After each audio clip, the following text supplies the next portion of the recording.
O Ministério Público denuncia 22 pessoas e 4 empresas pelo rompimento da barragem em Mariana. Tragédia que vai completar um ano em novembro matou 19 pessoas. A polícia investiga a morte de jogador em piscina da Portuguesa em São Paulo. Lucas, de 16 anos, participou de churrasco com colegas do time antes de morrer. A Justiça multa Estado de São Paulo por violência da Polícia Militar contra manifestantes e proíbe o uso de bala de borracha. Cambistas brigam em fila de ingressos para Flamengo e Corinthians no Maracanã.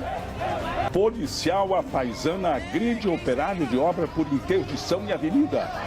Preso em Curitiba, ex-presidente da Câmara, Eduardo Cunha, faz exame de corpo de delito. O Supremo Tribunal Federal nega pedido da ex-presidente Dilma para anular o impeachment. Justiça autoriza multa por farol desligado em rodovia e vai e vem de decisões confunde o motorista. É o samba do crioulo doido. Incende, sai da rodovia, apaga.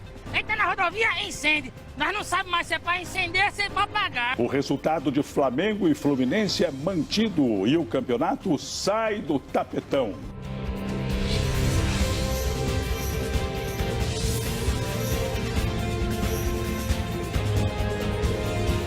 Está no ar o SBT Brasil, com Carlos Nascimento e Raquel Sherazade.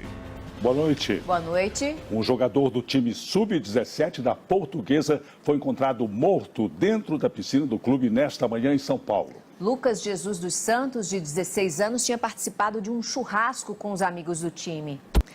A demora por uma cirurgia ortopédica no Hospital Regional de Ceilândia, no Distrito Federal, chega até a 3 meses. Há casos de pacientes que tiveram a operação cancelada 3 vezes. A justificativa?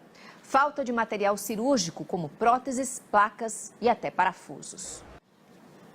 A seguir, chuva provoca alagamentos em São Paulo. Uma pessoa é atingida por um raio, outra se afoga na enchente.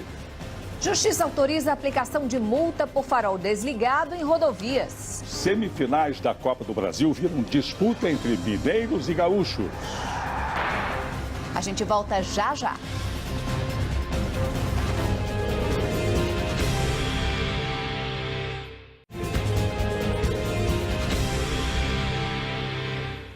O Ministério Público Federal denunciou hoje 22 pessoas, 21 delas por homicídio, no caso do desastre ambiental em Mariana, Minas Gerais. 19 pessoas morreram na tragédia que aconteceu em novembro do ano passado. O Banco Central cortou a taxa básica de juros da economia em 0,25%. Mas o consumidor vai demorar um pouco para sentir no bolso essa redução. O ex-presidente da Câmara, Eduardo Cunha, fez exames hoje, depois de passar a noite preso na Superintendência da Polícia Federal em Curitiba. O advogado do deputado cassado disse que uma delação premiada não está em pauta. O presidente Michel Temer chegou hoje ao Brasil e reuniu-se com ministros no Palácio do Planalto. Ele não se manifestou sobre a prisão do ex-presidente da Câmara, Eduardo Cunha. Vamos a Brasília ao vivo falar com Kennedy Alencar. Kennedy, boa noite. No dia seguinte à prisão de Eduardo Cunha, qual é o discurso do governo Temer? Obrigada, Kennedy. E em instantes, gaúchos e mineiros avançam na Copa do Brasil. Corinthians, Palmeiras e Santos ficam pelo caminho e vão pensar no Campeonato Brasileiro. Não perca, é já já.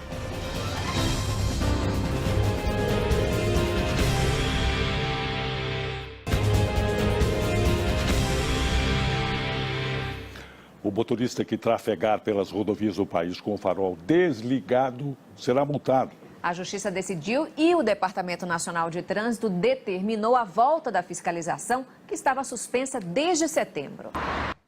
2 fortes temporais atingiram São Paulo hoje em um intervalo de menos de 10 horas. Uma morte foi confirmada. E vamos agora a outras notícias pelo Brasil. Eleições 2016. Hoje, os candidatos à prefeitura da cidade do Rio de Janeiro deixaram de lado os ataques e discutiram propostas para a cidade. O Ibope divulgou uma nova pesquisa sobre a disputa no segundo turno no Rio. Confira. A pesquisa do Ibope foi encomendada pela TV Globo e ouviu 1.001 eleitores entre os dias 17 e 19. O levantamento foi registrado na Justiça Eleitoral e tem 95% de confiança. A margem de erro é de 3 pontos. O SBT realizou nesta quinta-feira, em parceria com o portal UOL, um debate com os candidatos à Prefeitura de Nova Iguaçu, na Baixada Fluminense. Em Manaus, 1.200.000 eleitores vão às urnas no segundo turno escolher um novo prefeito. E o que não falta é problema para o eleito enfrentar na capital do Amazonas. E em Belém, ninguém sabe como será o segundo turno das eleições municipais. O Tribunal Regional Eleitoral do Pará cassou ontem a candidatura de Zenaldo Coutinho e do vice dele, Orlando Reis Pantoja. Agora vamos ver como está a corrida do segundo turno pela Prefeitura de Belo Horizonte. Vamos aos números. A pesquisa do Ibope foi contratada pela TV Globo e ouviu 1.001 eleitores entre os dias 17 e 20 de outubro. O levantamento foi registrado na Justiça Eleitoral e tem 95% de confiança. A margem de erro é de 3 pontos. E agora o futebol. Flamengo recuperou os pontos do clássico Fla-Flu, que havia sido suspenso pela Justiça. Pois é, o Superior Tribunal de Justiça Desportiva resolveu arquivar o caso. Bruno Ricardo, boa noite. Boa noite, Nascimento, Raquel, tudo bem, né? É isso mesmo. Olha só, o tribunal garante que confia na palavra do trio de arbitragem que garante não ter recebido informação de alguém de fora para anular o gol do Fluminense. Já pela Copa do Brasil, Corinthians, Santos e Palmeiras foram eliminados. Gaúchos e mineiros avançaram. E um dos policiais que escoltaram o ex-presidente da Câmara, Eduardo Cunha, durante a prisão, Raquel, está dando o que falar. Nascimento, o agente já foi até apelidado de hipster da Federal. E depois de um comentário polêmico no debate presidencial, o candidato Donald Trump ironizou a situação. O republicano disse que vai aceitar o resultado das eleições americanas, sim, mas só caso ele ganhe. No Iraque, a coalizão que tenta retomar Mossul do Estado Islâmico já está a apenas 10 quilômetros do centro da cidade. Um tiroteio em plena luz do dia deixou 3 feridos em frente à Universidade Federal do Rio de Janeiro. Esse é mais um caso de violência na zona sul da cidade.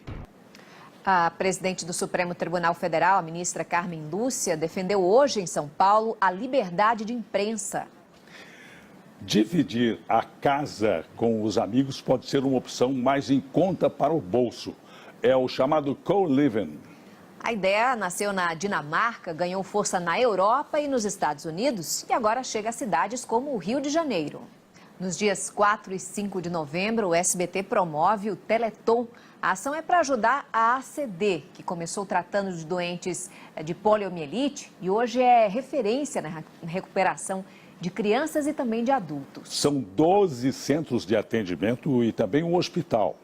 E as doações já começaram. Para quem quiser doar 5, 15, 30 reais ou mais, basta entrar no site do SBT. Os números de telefone estão lá. Um aplicativo de celular que permite criar vídeos dublando cantores pop virou febre entre os adolescentes. Agora eles podem se tornar estrelas de videoclipe.